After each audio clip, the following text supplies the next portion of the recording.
هو أنتِ بتعملي إيه؟ وإيه رحلة القيادة دي؟ و والleadership inside out وده برنامج قد إيه وابتدى والّا ما ابتداش؟ وهل هو هيكون مناسب ليّا والّا لأ؟ ده سؤال اتسألته مرّتين على مدار الشهر اللي فات. المرّة التانية أنا قررت بقى إن أنا أطلع أعمل فيديو فيه كل التفاصيل بتاعة الprogram ده. أول حاجة هو برنامج leadership inside out ده مش لأي مدير، أنا باكلم المدير الخبرة، الشاطر، الكفاءة، الواعي، محقق في المجال بتاعه، ولكن هي كل مشكلته إن هو عاوز يلعبها بذكاء، يعني عاوز يظهر أكتر في شغله، عايز الإدارة تبقى شايفة فعلًا المجهود اللي هو بيعمله ده وتحطه في الحتة اللي يستحقها، مش بيعاني إن هو يظهر نفسه طول الوقت بيبرر نفسه وبيقول لهم والله أنا باشتغل، والله أنا باعمل مجهود بس أنتم اللي مش شايفين. هو زهق من الحتة دي، هو زهق كمان من إن الstaff stucked معاه شوية، يعني مش طول الوقت كده ماشيين بسلاسة، لأ بياخدوا وقت في الإقناع، بيحتاج إن هو يبرر لهم كتير، فهو مش متضايق من الشغل، هو بيحب الشغل جدًا وليه أثر وليه رسالة، ولكن هو متضايق من دوشة الشغل. هنا بييجي دور برنامج leadership inside out. ليه؟ لأن أنت في الأغلب يا مدير اللي بيكون مضايقك هي برمجيات وأفكار ومشاعر جواك هي اللي ممكن بتقود اليوم بتاعك أو بتقود رد فعلك. فأنا مؤمنة إن علشان تتعلم قيادة صح أنت بتبدأها إنك تتعلم قيادة من جواك، فلازم تدخل الأول جوه نفسك وتعرف أنت بتخاف من إيه. ممكن تكون بتخاف من الفشل، بتخاف من المسؤولية، بتخاف من النقد، فمحتاجين نتعامل مع كل ده. ممكن يكون في برمجات عندك أنت متعود عليها وفاكر إنها صح، زي إن المدير ما ينفعش أبدا إن هو يغلط، المدير ما ينفعش يكون طيب، المدير لازم يكون حازم طول الوقت، المدير ما ينفعش يتكلم عن شغله هو اللي يتكلم عنه، أو إن المدير لازم يكون شايل المسؤولية ولازم يكون مسيطر.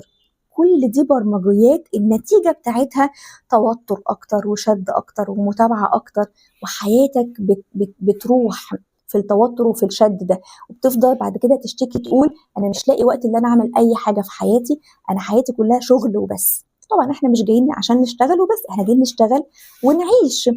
فلو انت المدير اللي ده هدفك وهي دي المرحلة بتاعتك، فأهلا بيك في البرنامج التدريبي الأشمل في القيادة leadership inside out.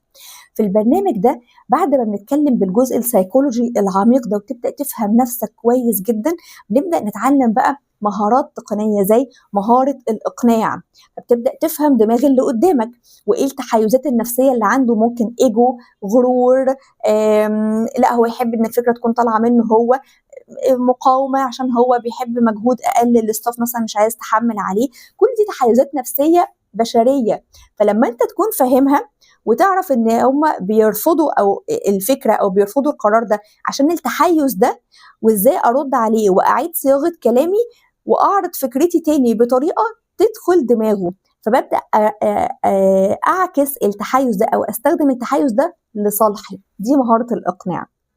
طبعا تفاصيل كتير فيها تكنيكس وفريم وركس ازاي تقدر تستخدم ابواب الاقناع ومبادئ روبرت شيالديني عشان تقدر تعيد صياغه كلامك بحيث ان انت تقنع باقل كلمات واقل مجهود. وبعد كده بندخل مهاره التواصل الفعال، طبعا هما مش بالترتيب.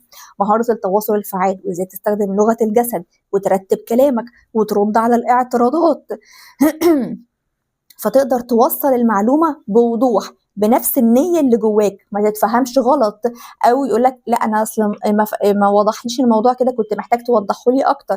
في مهاره التواصل انت هتعرف تتواصل بشكل واضح وذكي جدا مع اللي قدامك بطريقه تخلي كل اللي انت عاوزه يوصل، سواء كلام او فايبس او نيه.